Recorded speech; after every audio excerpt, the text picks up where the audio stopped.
Buenas noches, señor consejero de Presidencia, señora alcaldesa, señor comandante general, señor general comandante del Tercio de Armada, señor almirante. Buenas noches a todos, autoridades civiles, autoridades militares y damas y caballeros. Muchas gracias por encontrarse aquí en esta conferencia en la que voy a hablar de unas grandes maniobras que se realizaron en el año 1929 en las aguas de las Islas Baleares y donde intentaré explicar por qué se escogió precisamente este archipiélago para la realización de estas maniobras y en concreto Ibiza. Les propongo este índice de tan solo 3 puntos porque pretendería que la conferencia fuera lo más amena posible, en el que veremos unos pequeños antecedentes para situarnos en el contexto histórico, cómo se desarrollaron en sí estas maniobras y, por último, unos comentarios y reflexiones, por supuesto, basándome en los informes oficiales de la época. Lógicamente, como principal antecedente en esta época histórica tenemos que remontarnos al año 1898, que fue un año clave en la historia de España, cuando una joven nación llamada los Estados Unidos de América, a quien, por cierto, nuestro país había ayudado a independizarse de Gran Bretaña, con aquella gesta, por ejemplo, de Bernardo de Gálvez, pues comenzó su expansión por lo que serían las islas españolas de Cuba, Puerto Rico, Filipinas y otras islas del Pacífico. Estas islas, estas provincias, es lo que todavía mantenía España de su imperio. Estados Unidos aprovechó los movimientos independentistas que habían ido surgiendo desde hacía varias décadas en esos territorios españoles y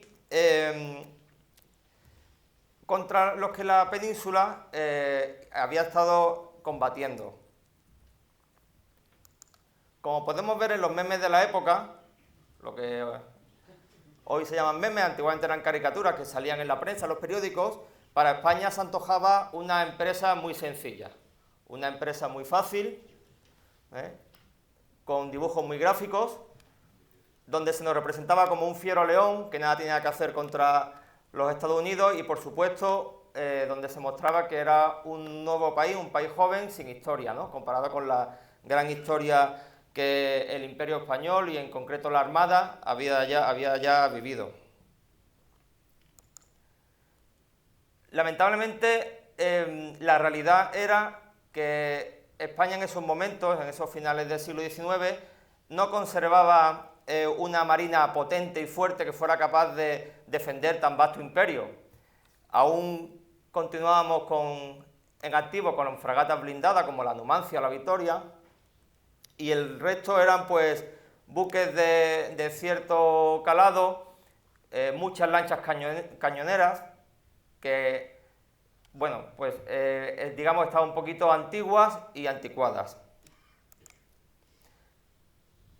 Por contra, teníamos la potente US Navy norteamericana con sus poderosos acorazados, cruceros y destructores de última generación. Y como surgieron en los memes también de la época, pues la realidad fue tal como se muestra aquí, donde unos españoles con mucho valor, con mucha honra y con un par de narices se enfrentaban a una potente marina norteamericana, pero contra la que desgraciadamente poco pudimos hacer. Así el tío Sam pues fue poco a poco al viejo torero español, sacándole las muelas de su antigua boca, que quizá aquí no se vea bien, pero en esta caricatura de la prensa norteamericana, pues cada una tiene el nombre de Filipinas, Cuba, Puerto Rico. Y así fue, esa fue la realidad, la historia es así, no hay más que hablar. De tal manera que de los 115 buques con lo que contaba la Armada Española en el año 1898, después de vivir este conflicto, que duró pocos meses, como saben, pues en 1900 tan solo nos quedamos con 20. He de decir que no todos los buques se perdieron en combate, muchos ya estaban, como hemos visto en las fotos de antes, viejos por sí, y después de la tremenda ruina económica que trajo este conflicto y la pérdida de aquellos territorios, pues no se pudieron mantener y fueron yendo al desguace. Resaltar aquí el acorazado, que era el acorazado Pelayo, era el único acorazado de la Armada Española durante años y de hecho se apodaba como el único.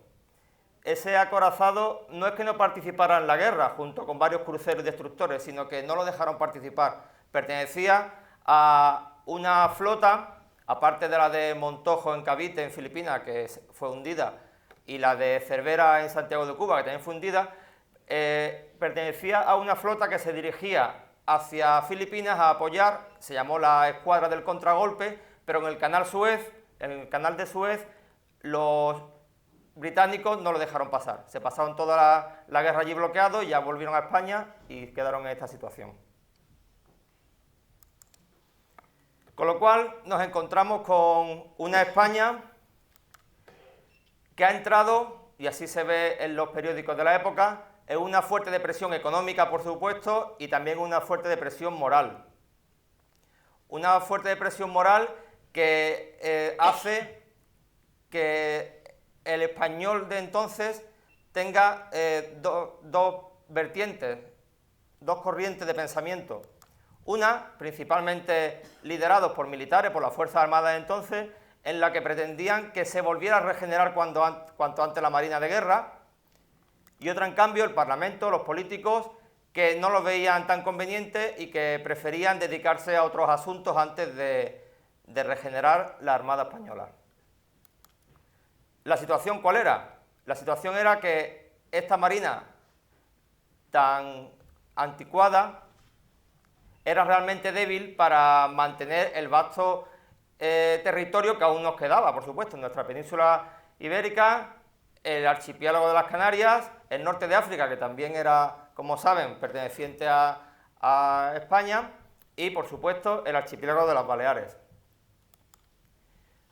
Ante esa debilidad de defender el territorio, pues nuestros vecinos de los países europeos más cercanos vieron una oportunidad muy importante de conseguir, tanto Francia como Italia, tener un territorio cercano a sus colonias del norte de África, invadiendo, ocupando algunas o todas las islas del archipiélago balear, para desde ahí, como he dicho, tener ese puente hacia el norte de África. Con lo cual, se ve muy importante en estos años, repito, principios del siglo XX, aumentar el poder marítimo para defender ese archipiélago y el resto de las costas peninsulares. Se crea en 1900 un potente lobby llamada la Liga Marítima Española, compuesto por científicos, por políticos también, por economistas, por industriales, que lo que pretenden es estimular la construcción naval y de hecho también implementan los estudios en ingenierías navales y en diferentes técnicas que tengan que ver con la mar y con la marina. Por su parte, en 1902 el rey Alfonso XIII sube al poder y uno de sus máximos intereses de reinado es aumentar la atención en los territorios africanos. En 1906, precisamente en relación con el tema del norte de África, se celebra la conferencia de Algeciras, donde se hace una especie de reparto, sobre todo entre Francia y España, auspiciada por el Reino Unido, en el que se crea el Protectorado Español de Marruecos, y esto también vuelve a salir la necesidad de aumentar nuestro poder marítimo. Ya teníamos que defender no solamente la costa peninsular, sino, por supuesto, la costa del norte de África español. Con lo cual, con estos tres factores, una mayor atención a los territorios africanos, el estímulo a la construcción naval y la necesidad de aumentar el poder marítimo, surge el ministro Ferrandiz, ministro de Marina Ferrandiz, en la época 1907-1909, que, gracias a un aumento en los presupuestos del Estado, consigue que se modernicen las bases navales, se crea el Servicio Español de Construcción Naval, lo que luego ha ido evolucionando a la Bazán, Navantia, astilleros, etc. Y se construyen estos buques que ven aquí en pantalla. No son los que se proyectaron muchos más. Estos son los que efectivamente se construyen. 3 acorazados, 3 destructores, etc. Y 24 torpederos, que era un buque muy ágil para la época. Continuando con su ministerio, en 1913 entra el ministro de Marina Miranda, que además da una vuelta más al plan Ferrándiz, potenciando el poder de la flota, eliminando de ese plan los acorazados y centrándose más en cruceros y destructores, creando el arma submarina, creando la aeronáutica naval y sobre todo basándose para todo esto en las experiencias que se estaban viviendo, miren los años, en la Primera Guerra Mundial. Hasta aquí muy bien. Con respecto a los infantes de marina, también comentar que fue el primero que en 1914 decretó un proyecto de ley para que lo ratificase precisamente el rey Alfonso XIII, donde se buscaba la extinción del Cuerpo de Infantería de Marina, que como saben es la más antigua del mundo, por estos factores.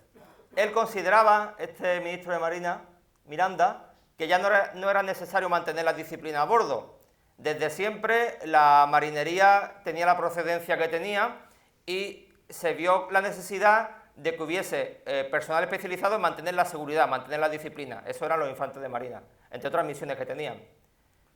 También se ve que con estos nuevos buques ya no hace falta mantener personal adiestrado para combatir en las cubiertas. Ya no se van a abordar buques como en Lepanto, ni siquiera como en Trafalgar. Ya los combates van a ser a mucha más distancia.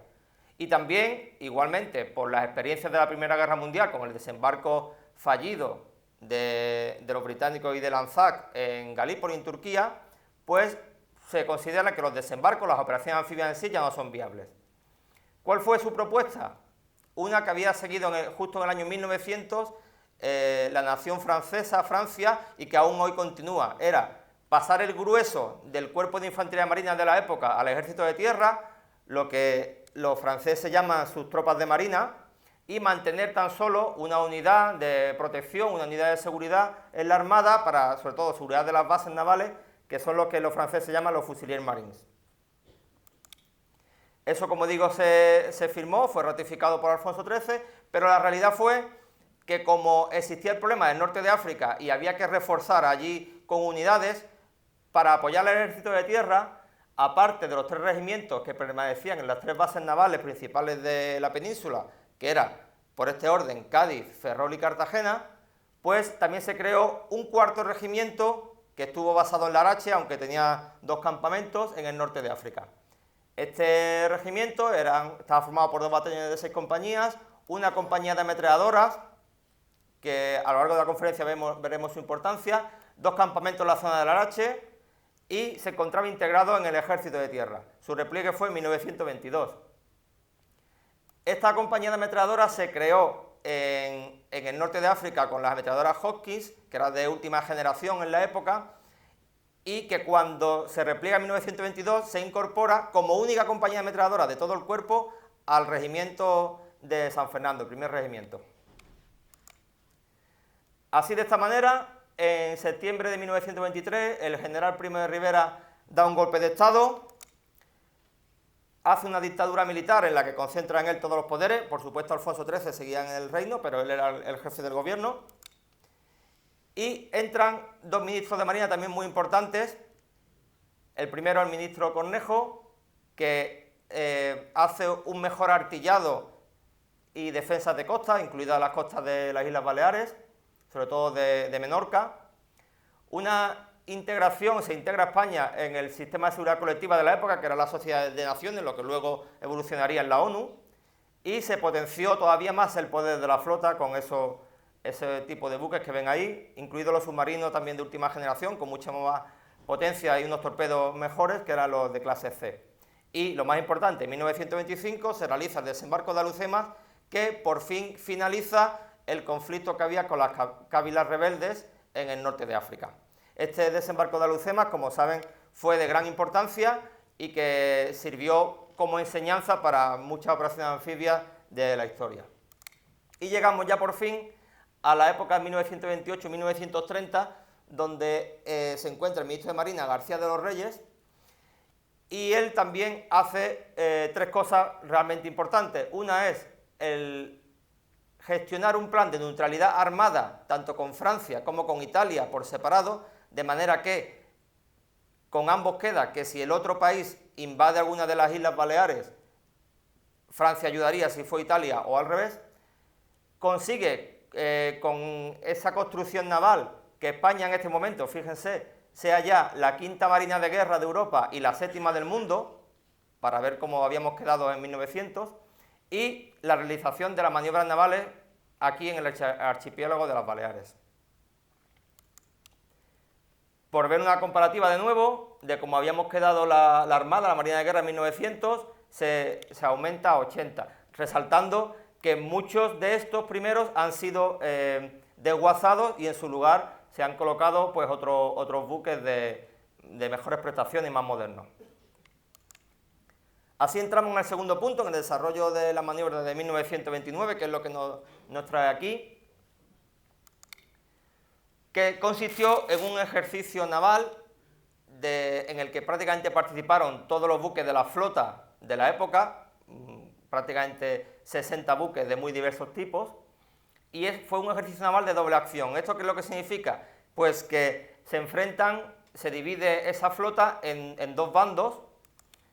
El bando blanco, cuya base naval principal era Palma de Mallorca, y el bando negro, cuya base naval principal era Cartagena. Y se divide la fuerza entre ambos bandos, los blancos y los negros. Así, en el bando blanco, mandado por el contraalmirante Suances, pues ven aquí lo que tuvo. El bando negro del vicealmirante Morales, pues lo ven aquí, dos acorazados, un destructor. Y señalar que en el bando negro había dos transportes y en uno de ellos, en el España número 5, se embarca un batallón de infantería marina en el que luego entraré en más detalle. También, para desembarcar a ese batallón de infantería de marina, pues se emplea 5 embarcaciones K, que he de decir que estas embarcaciones son las mismas que participaron en aquel desembarco fallido de Galípoli que he comentado, de la Primera Guerra Mundial, que fueron compradas por España, por el almirante Cornejo, el ministro de Marina de la época de Primo de Rivera, en Gibraltar, para realizar con ellas el desembarco de Alhucemas, y que aún muchas que seguían en activo y se vuelven a utilizar aquí en esta maniobra naval de Baleares. ¿Cuál era la misión del bando negro? Que digamos que es donde estaba la infantería de marina. Apoderarse de un punto de las Islas Baleares para convertirlo en base naval avanzada, desde la que apoyar las operaciones de desembarco y ocupación de una playa de la costa peninsular blanca. Y aquí, sin que nos escuche nadie del bando blanco, la idea era ocupar esa base naval avanzada en Ibiza y desde ahí hacer el salto a la península, a lo que sería territorio peninsular del bando contrario. Hubo 3 fases bien diferenciadas, con un paréntesis medio que ahora veremos. La primera fase, que comienza el 12 de septiembre, es cuando se reúnen ambas flotas, o en Palma de Mallorca, o en el caso del bando negro, en Cartagena, y el batallón de infantería marina desembarca y durante unos días realiza tácticos y preparatorios en aquella zona, en Tentegorra. Igualmente se realiza antes de un asalto anfibio, siempre por doctrina hay que realizar un ensayo, y este ensayo anfibio se realizó en Santa Pola, en Alicante, y aquí pueden ver una foto de la época, curiosa por la uniformidad que se llevaba entonces, que también entraré al final de la conferencia. El 29 de septiembre, por fin zarpa el convoy negro con la intención de llegar, como hemos dicho, a tomar la isla de Ibiza para combatirla en base naval avanzada, y la flota blanca, cuando tiene información de que la flota negra ha salido, pues va a interceptarlo. En estos días hay muchísimos combates, por así decirlo. Había árbitros que iban en diversos buques, que iban controlando, iban indicando qué buque había sido hundido, qué submarino había torpedado a cuál, y fue tanta la actividad que cada día había, digamos, que reflotar los buques porque prácticamente se habían hundido todos. O sea, hubo mucha confrontación. Esta primera fase, dentro de la primera fase, el día más importante es el 2 de octubre, cuando se produce el desembarco del bando negro, de la Infantería de Marina, en la playa de Escodolar. Aquí podemos ver los hidroaviones, que como hemos visto en la presentación de fuerza, iban embarcados en el portahidroaviones Dédalo, el primero que tuvo la Armada Española, que fue una adaptación de un mercante alemán, para convertirlo en portahidroaviones. El punto que se escogió, como os digo, es la playa de Escodolar, aquí, en esta parte de la isla, que la conocen mejor que yo, justo aquí, cerca de la ciudad de Ibiza. Y esta otra foto curiosa de la época, donde se aprecia cómo eran esas embarcaciones K, que llevaban un gran pórtico en la proa, que lanzaba una rampa de madera por donde corrían los soldados, bueno, o las mulas en este caso, que eran los que llevaban las impedimentas, la logística, incluso las ametralladoras. Y este batallón no solamente desembarca aquí, en la Guijarrosa Playa, como dicen los informes, sino que monta un campamento en la zona de Sacaleta. Estas lanchas K, por último, antes que se me olvide, comentar que no tenían, digamos, una propulsión propia muy potente. De hecho, para llevarlos desde Cartagena hasta aquí, hasta las Baleares, tenían que ir remolcadas por remolcadores, por buques remolcadores, y luego cuando estaba prácticamente a 1 o 2 millas de la costa se las dejaba sola y ya con su motorcito llegaba hasta la playa. Bien, el 4 de octubre se hace ese paréntesis que he comentado antes, porque el día 6 de octubre se participa en un desfile militar en Barcelona, con lo cual se para la guerra, por así decirlo, la maniobra, y esta es una foto de la época del diario de Ibiza, donde se ve pues los soldados con sus mulos yendo a embarcar al transporte que le correspondía al batallón, que era el España número 5. Ese desfile se realizó ante Alfonso XIII y fue con ocasión de la entrega de la bandera de combate al batallón de carabineros de Barcelona.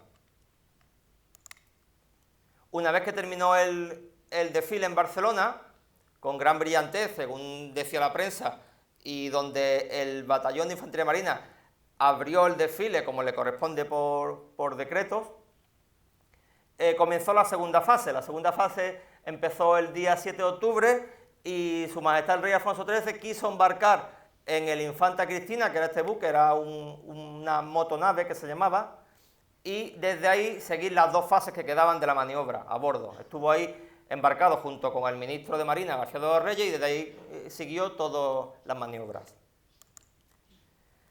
Esta segunda fase, comienza con el bloqueo naval de la flota blanca, porque ya tenían información de que el interés de la flota negra era conquistar la isla de Ibiza, con un bloqueo naval, tanto de Ibiza como por supuesto también de Formentera.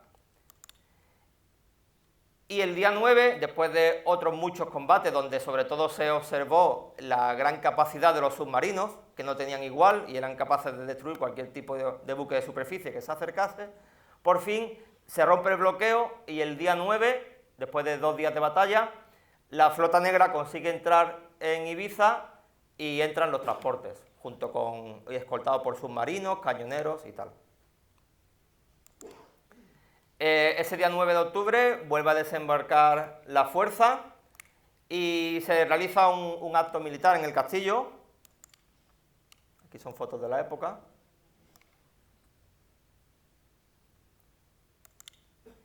Y el 10 de octubre el rey Alfonso XIII visita el campamento del batallón de infantería de marina. Este señor de aquí es el teniente coronel Cándido Díaz, que era el jefe del batallón, y por supuesto Alfonso XIII. Quedó tan admirado con la limpieza, pulcritud y orden que había en ese campamento del batallón de infantería marina, que en un momento en el que estuvo reunido en una tienda con los oficiales, dijo esta frase que es muy importante para la historia de nuestro cuerpo. Vuestro entusiasmo me hacen concebir nuevas esperanzas para este cuerpo de tradición tan gloriosa que supo resistir dignamente las vicisitudes que desde hace muchos años viene atravesando. Recuerden que el rey Alfonso XIII había firmado en 1914 la disolución del cuerpo. Lo que habéis hecho va a ser el levántate Lázaro para la infantería de marina. una frase muy importante y que a los oficiales de la época y al cuerpo en general, que ya veían el fin de esta unidad tan gloriosa, de esta primera infantería marina, pues le levantó el ánimo. Año 1929. Continúa la maniobra con la tercera fase. Ya una vez tomada la isla de Ibiza, como hemos visto, se constituye en base naval avanzada y se realiza el desembarco en el territorio peninsular del bando blanco, concretamente en Castellón, en la localidad de la playa de Burriana. Aquí se ve una foto aérea de esa operación anfibia, que fue una incursión anfibia, ya saben, o sea, no se permaneció en tierra, se cumplieron los objetivos y se volvieron al buque. Aquí se ve una embarcación K y la formación que adoptaban justo al desembarcar. El Lendex, el final de la maniobra, finaliza con un desfile naval en aguas de Valencia, presidido por Su Majestad el Rey Alfonso XIII desde el Infanta Cristina, como he comentado, que es el barco donde estaba a bordo, y todas las unidades participantes desfilaron ante él. Por último, quería hacer unos comentarios y reflexiones, como he dicho, basados en los informes. Decir que a favor lo que se encontró de estas maniobras fue las grandes posibilidades de esas nuevas unidades que se habían creado, de la aeronáutica naval, sobre todo estaba basada en hidroaviones desde el Dédalo, y también en los submarinos. La calidad de los cruceros de la época, los de la clase Príncipe Alfonso, Almirante Cervera, Méndez Núñez, Blas de Lezo, y que a partir de ahí fueron considerados la élite de la Armada Española. La viabilidad de la operación anfibia y que se demostró la utilidad de la infantería de marina, cómo podía ocupar una cabeza de playa, cómo con su rapidez y presteza podía cumplir cualquier tipo de misión en el litoral, en las costas. La estrategia de las bases navales avanzadas, lo que hemos comentado de ocupar una isla, en este caso Ibiza, para luego lanzar un ataque en fuerza contra un territorio peninsular, que fue estudiado y reflejado en el Reglamento Provisional para el Desembarco Anfibio, publicado por la US Navy en 1934, y que se puso en utilización en la Guerra del Pacífico, donde, como saben, iban haciendo, pues como aquí se ha visto, conquistando de isla en isla, construyendo aeródromos y haciendo saltos de objetivos. Y lo más importante, se le demostró a Europa, sobre todo a Italia y a Francia, también a Gran Bretaña, aunque en ese momento no tenía rival, su potente Royal Navy no tenía parangón ninguno, que España había recuperado la capacidad bélica y que, tal y como hoy, en aquella época también seríamos capaces de defender cualquier territorio de la nación, cualquier isla o archipiélago o ciudad, enfrentándonos a quien hiciera falta. En contra, siempre hay cosas en contra, hay lecciones aprendidas. Se vio que, si bien se había fomentado mucho la capacidad submarina, había una ausencia total de la doctrina antisubmarina, y gracias a estas maniobras de aquí de Ibiza es cuando se empieza a estudiar cómo los cruceros, cómo los destructores tienen que empezar a desarrollar una doctrina para combatir a ese enemigo que es el submarino, que no hay manera de detectarlo y que no hay manera de frenarlo, y que torpedeaba todos los buques que se encontraba a su alcance. Se comprobó también, en contra, que a pesar de todo habíamos caído en los mismos fallos que se habían hecho en el desembarco de Alucema, que fue un desembarco muy exitoso, como ya saben.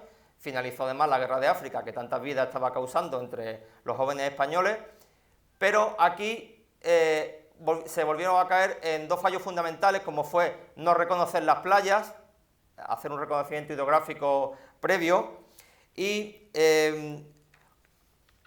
eso hizo que se pasaban por alto una serie de elementos que sí, en la Segunda Guerra Mundial, en concreto Estados Unidos, lo estudiaría y lo desarrollaría para para sus desembarcos. También se observó que hubo un escaso interés por la logística. Se comprobó que apenas se acumularon stocks reales de petróleo y de carbón, que casi todos los barcos iban a carbón, en las Baleares, con lo cual hubo mucho problema de esa logística, y hizo también esta maniobra que se ampliara ese interés por estudiar la tan necesaria logística.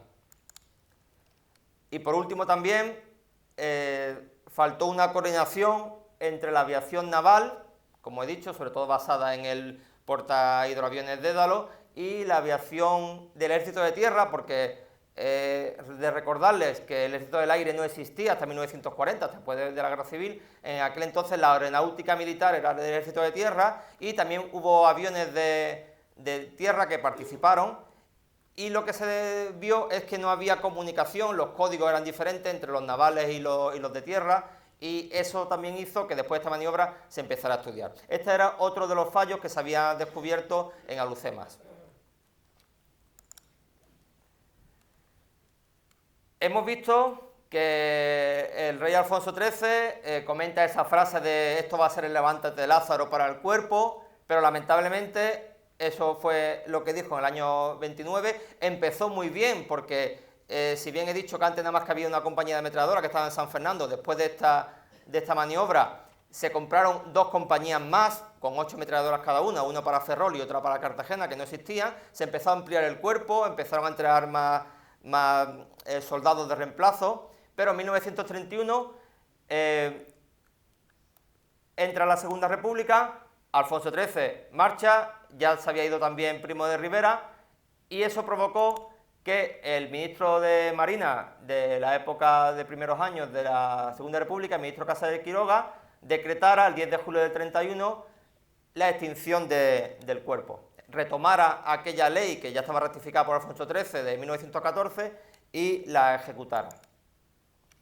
Curiosamente, pero esto ya es otra historia, este decreto ley fue derogado durante la Guerra Civil, primero por los republicanos en junio del 37 y luego por los nacionales en septiembre del 38.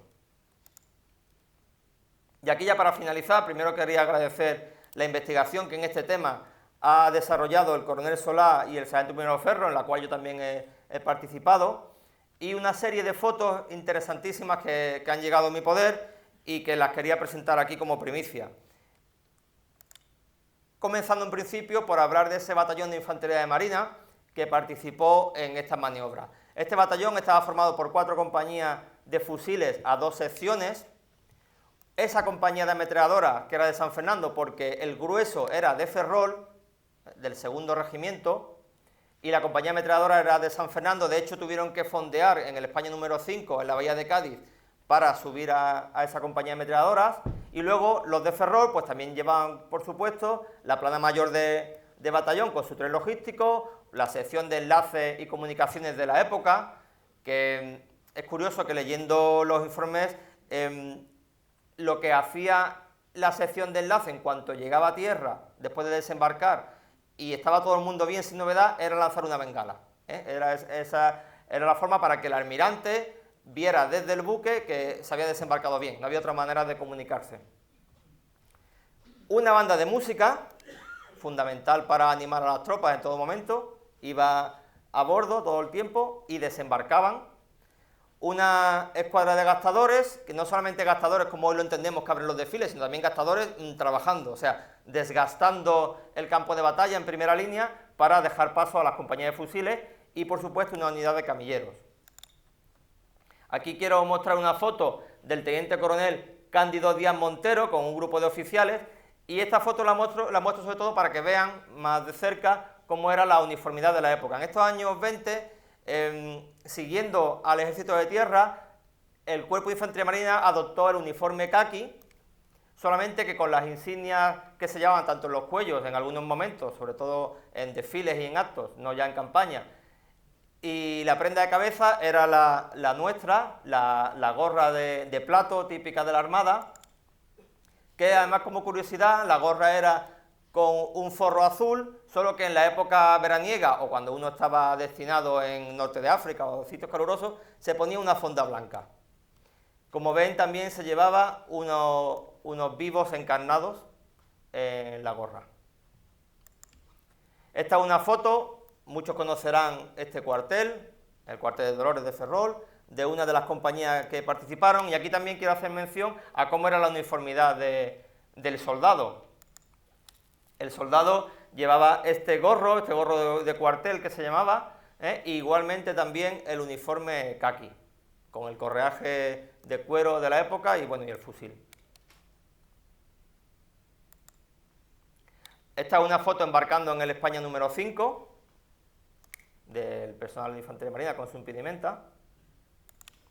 Y esta también es una foto muy curiosa, realizando ejercicios, en este caso es un reembarque, y aquí se ven, ampliando, se ven como una sección de Infantería Marina se van dirigiendo a una barca, realmente es una barca tripulada por marineros, y van embarcando. Aquí hay otra que se ven también que han embarcado, como van ellos volviendo a... Y esta sección, esta compañía que está aquí dando seguridad, mientras los compañeros, pues, parece que están reembarcando. Una de las fotos más vistas de estas grandes maniobras navales aquí en Ibiza, el desembarco en la playa de Escodolar, ¿bien? Donde también se ven, pues, esas dos uniformidades, como el soldado, como prácticamente mayor impedimento, lo que llevaba era una manta que llevaba alrededor, el oficial con su gorra de plato y su pistola en mano, y bueno, y la rampa esa que comentaba antes de la barcaza acá. Este es el batallón en formación. Aquí están en movimiento, se están dirigiendo hacia la zona establecida. Entiendo que es para presentarse al coronel, porque esto parece ser que es en Ferrol. Y aquí se ve la banda de música, mientras las 4 compañías de a 2 secciones se acercan al acto. Y aquí ya la foto más nítida de este batallón, donde podemos apreciar, pues, esa sección de camilleros. Se distinguen por esos palos gigantescos que eran, bueno, las camillas, ¿no? Esa banda de música también, que, como he dicho, igualmente desembarcaban con sus instrumentos. Y bueno, el teniente coronel Cándido Díaz, al mando de su plana mayor. Este señor de aquí es el coronel del tercio norte hoy en día, el segundo regimiento entonces, su capellán. Y luego en las secciones con el capitán al frente, como aquí, el capitán al frente, un oficial delante de cada sección, y luego un suboficial. Se distingue los emblemas de sargento, un suboficial, pues, al mando como de 18 soldados. Y sin más, doy por finalizada esta conferencia, no sé si tienen algo más que decirme.